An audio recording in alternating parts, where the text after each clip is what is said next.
So last week we talked about government subsidies. That was a general overview of how it works. We're going to get into some more specific ways that the government helps you buy things. So farming is the big thing that the government subsidizes. Nothing really else gets subsidized more than farming. Here is a pretty good example to give you the ins and outs of government subsidies and farming.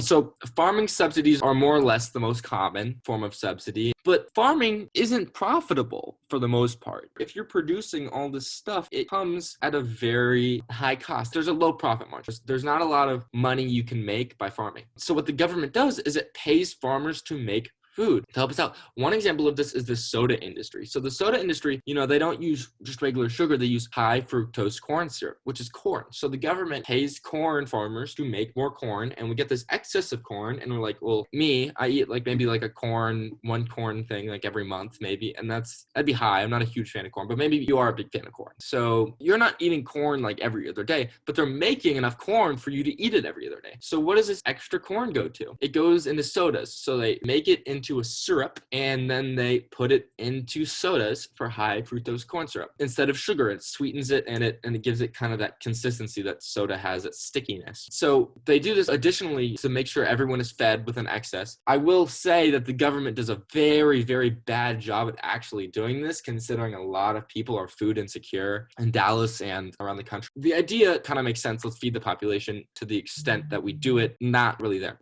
So that's kind of the idea. Now, how does this affect your buying power? As a buyer, how does this affect what's going on? So the buyer or consumer doesn't see the full cost of corn or any vegetable for that matter, for fruit, anything you can really farm. They don't see the full cost of that. So while they may be paying for this, it costs a lot more. And we talked about in the last episode, this can be bad for the environment, because if more people are buying stuff because it is cheaper, that makes farmers want to make more of it. And then there's this excess. The basic economic principle of supply and demand gets out of whack, and we get more supply than there is demand. And then there's this false demand pumped up by the government. So then the supply and demand rise even more. But this is good because this props up our agricultural business or farming industry. So that can be pretty helpful if you're a farmer, and especially in the Midwest, in the Rust Belt, where a lot of people have lost their jobs to artificial intelligence. Farming is a big industry, and also coal mining, oil, all those things get subsidized a lot for people who are losing a lot of their jobs in those industries. So that's kind of the last remnants of what we're doing. And,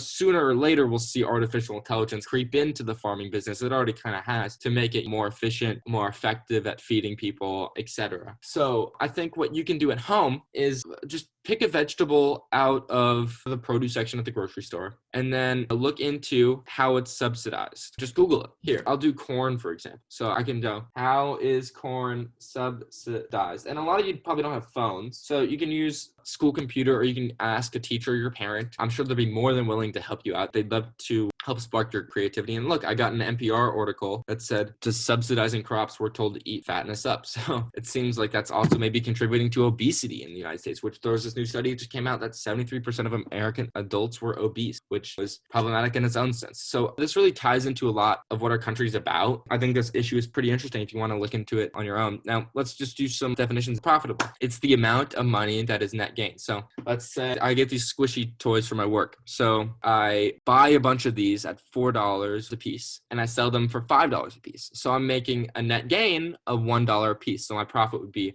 $1 times the amount of these I sell. And then a consumer is someone who buys stuff. So I consume, I eat products, is a good way to think about it. And then agriculture is farming. So that's really all we have today. Thank you so much for supporting the Buckton Project on financial literacy.